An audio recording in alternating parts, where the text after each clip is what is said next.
পরিষ্কার চাই, সকলের ন্যায্য বিচার চাই।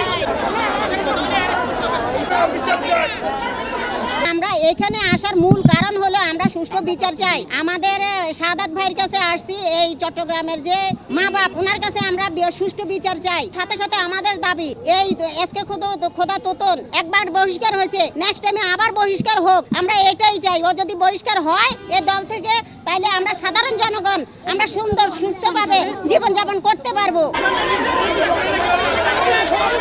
সামাজিকভাবে নালা পরিষ্কার করতেছে, যখন নালা পরিষ্কার অর্ধের মধ্যে আসছে তখন এখানে হাঙ্গামা বেজে গেছে। হাঙ্গামা বেজে যাওয়ার কারণে এখানে এত ঝামেলা কেন আমরা দেখতে গেছি কারণ আমাদের ওয়াকিল হোসেন বগা ভাই নালা পরিষ্কারের জন্য অনুমতি দিছে যে এই নালা খাল বিলগুলো পরিষ্কার না করলে আমরা পানিভুক্ত হব, থাকতে পারবো না, সামনে বর্ষা আসতেছে। উনি ওনার দায়িত্ব নিয়ে কাজ করার জন্য লোক দিচ্ছে, ওদের লোক এসে ওখানে বাধা সৃষ্টি করে আমাদের লোকজনকে মারধর করে। আমরা সবাই ঝাঁপিয়ে পড়ি সরানোর জন্য ঝাঁপিয়ে পড়াতে উনি আমাদের গায়ে নির্মমভাবে হাত তোলে। তোতন এবং তোতনের ছেলেপেলেরা, তোতন ওখানে উপস্থিত ক্ষেত্রে ছিল, আজাদ, তোতন, সুমন, তারপরে মহিলাটা এটা রানী, এগুলা সবগুলা মিলে তোতনের গ্রুপ, এগুলা সবাই মিলে ওখানে কোনো একটা ভালো কাজ করতে দিচ্ছে না। চাঁদাবাজি, লুটপাট। আমাদের মা বোনরা ওখানে আছে নিরীহভাবে, যদি কোনো একটা কাজ করতে যায় বা কোনো একটা ব্যবসা করতে যায় ওরা এসে বলে আমাদেরকে ট্যাক্স দাও।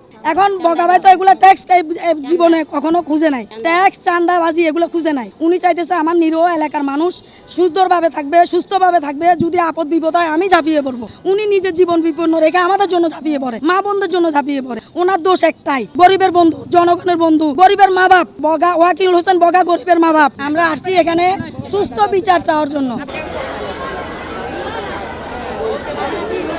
কাম করি হিয়েনে গেছি তো হিয়েনে যাই আর চুলের মুড়া ছাই ধরি আর আলগাই উড়া লাইছি। আমি কিন্তু নিঃশ্বাস চালাইতে পারি না, আমার মেডিকেল নিয়ে চিকিৎসা করে বগা ভাইয়ে। এ চুল কিছু রাখে না, এত বড় বড় চুলে দূরে করছে, সিঁড়ি ব্যাগে হাতে লয়ে গেছে। ইয়ার বুক বাই জামা সিঁড়ি ব্যাগ কিছু রাখে নয়। আমার সুস্থভাবে আঙ্গ বিচার চাই।